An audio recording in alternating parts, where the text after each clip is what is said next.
Passando aqui, nós vamos mudar de assunto e vamos falar de Grêmio e Bahia. E aí vai aparecer o Soares fazendo mais um gol, ajudando mais uma vez o Grêmio a se posicionar lá no alto da tabela. A gente ouve o Soares dar esse tipo de declaração? Um jogador que veio da nata do futebol europeu. Não, é mais para raro. chegar aqui para mudar de... Ele bate boca com o juiz, mas não é esse tipo... Tudo bem que o Soares fala pouco também, ele dá poucas entrevistas. Né? Na saída do campo ele não fala, é diferente do Hulk. Então talvez seja só por isso que a gente não ouça declarações desse Mas dentro do campo você vê muita contrariedade com decisões da arbitragem. Pode ser. Mas assim, não me lembro assim, de uma entrevista do Soares em que ele diga aqui no Brasil a arbitragem é tudo muito complicado. É porque ele fala pouco, né? Talvez seja por isso. Tô aqui ponderando. Agora, um jogo que a vitória foi importantíssima para o Grêmio, porque não é só o Palmeiras que está aí ameaçando o Botafogo. O Grêmio também está. Lembrando sempre que o Botafogo tem 2 jogos a menos.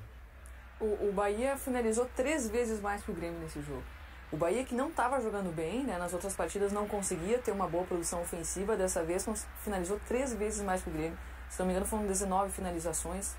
O Grêmio teve 6 finalizações.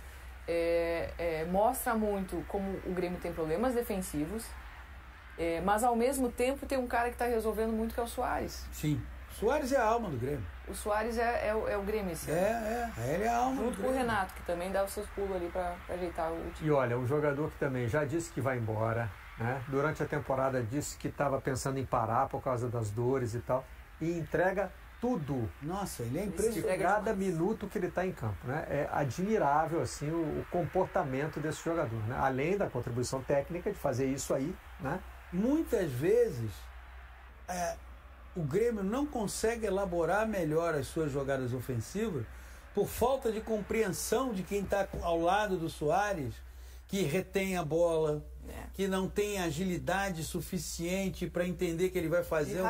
De raciocínio, compreensão de jogo. O Soares, às vezes, você percebe que ele toca, se projeta, mas aí o outro que recebeu mata a bola. Não entendeu o que era para fazer. Não entendeu o que era para fazer. E mesmo assim, ele se sobressai. Ele é o principal responsável, além de um ótimo trabalho que o Renato faz com esse elenco que o Grêmio tem. Esses são os principais responsáveis pelo fato do Grêmio ser também uma equipe que está ali a ameaçar o Botafogo. E essa ameaça ao Botafogo, a gente fica pensando em título, mas eu estou vendo aqui como o G4 está enrolado, né? Tá. Porque a gente sempre imaginou que o Botafogo estaria numa das vagas diretas, né? Só que agora você tem o Palmeiras e potencialmente o Bragantino muito próximos do Botafogo. Sim. Né? O Grêmio também está ali, posicionado para essa briga. O Atlético Mineiro querendo chegar, hoje deixou 2 pontos. O Flamengo tem jogo devendo. E o Atlético Paranaense, hoje perdeu do Palmeiras, talvez tenha se complicado até na briga pelo G6. A gente vai ter que entender o que acontece com o Furacão ao fim dessa rodada. Né? E ainda tem o Fortaleza que vai subir. O Fortaleza deve 2 jogos, então tem um potencial para chegar a 48. Aí. Vai subir. Por isso que assim, você olhando a tabela, o Botafogo, se ele tiver aquela coisa do foco, da cabeça, da maturidade, da confiança, tudo bem. Agora, se ele... Isso nós vamos ver segunda-feira a partir das 7 da noite em São Januário.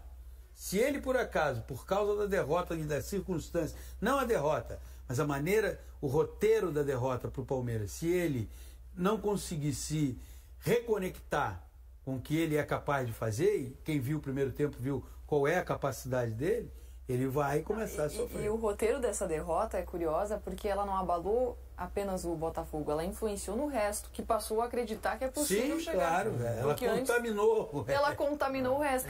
Antes o título já está com o Botafogo. Definido, agora não. Agora não. É hora do intervalo, hein? Voltamos já com troca de passe. Sport Center de volta para falar dos jogos deste sábado do Campeonato Brasileiro. A gente começa com a vitória do Grêmio para cima do Bahia. O Gustavo Berton é quem tem as informações pra gente. Abraço para quem está acompanhando o programa. O Grêmio venceu o Bahia por 1-0 aqui na Arena e volta a falar de forma contundente em título do Campeonato Brasileiro. afinal de contas está a 3 pontos agora do líder Botafogo. Jogo muito complicado aqui em Porto Alegre, onde o Bahia teve as principais ações do primeiro tempo, que eram dificuldades para o Grêmio, teve as principais ações da primeira etapa. O Grêmio pouco criou e pouco chegou no gol do Bahia, mas o primeiro tempo terminou 0-0. Na segunda etapa, o Bahia voltou a ficar no campo do Grêmio, ameaçaram o gol do Gabriel Granda. Aliás, o Everaldo deu uma cabeçada de uma grande defesa do goleiro do Grêmio e o Renato foi obrigado a mudar o time. Tirou o zagueiro lá de trás, colocou o time mais pra frente e foi num dos passes do Lucas Bessosi para o Luizito Soares marcar o gol do jogo, o gol da vitória do Grêmio. 11º gol de Luizito Soares com a camisa do Grêmio. Aliviando o torcedor, o Bahia pressionou até o final, é verdade, mas não conseguiu empatar. Vitória gremista. E a gente ouve jogadores do Grêmio falando, como eu disse, a respeito de título do Campeonato Brasileiro. Nosotros, até as matemáticas deram certo, vamos brigar? A gente já está sonhando já há muito tempo, não só depois dessa vitória, mas já há muito tempo a gente está sonhando com esse título. Enquanto tiver chance em matemática, a gente vai lutar. Bom, tá aí os jogadores do Grêmio falando novamente no título do Brasileirão. Pode sonhar porque está a 3 pontos do Botafogo. É verdade que o Fogão tem 2 jogos a menos em relação ao Grêmio. O Botafogo joga na segunda-feira contra o Vasco e é o Botafogo o próximo adversário gremista. No Rio de Janeiro, o Grêmio vai enfrentar o líder do campeonato, quem sabe, para diminuir ainda mais ou zerar essa distância em relação à liderança do Campeonato Brasileiro. Grêmio 1-0 para cima do Bahia aqui na Arena em Porto Alegre. Um abraço. Valeu, Berton. Já está chegando por aqui Luiz Soares para conversar com a gente. O Grêmio chega a 4 vitórias consecutivas, fica a 3 pontos do líder Botafogo. Esse sonho do título de Campeonato Brasileiro começa a ficar real também para vocês? Não tem que deixar de sonhar, não? Todos os jogadores que têm chance ali de poder brigar por o título, tem que acreditar nisso. Mas não depende de nós, depende do Botafogo, que está fazendo um campeonato muito bom. Mas em futebol tudo pode acontecer. A torcida grita agora, fica Soares, tentando convencer você de ficar para o ano que vem. Existe essa possibilidade de você ficar no Grêmio para o ano que vem, Soares? Há que desfrutar um momento que o Grêmio está ganhando o jogo, a torcida está apoiando muito e há que ficar feliz.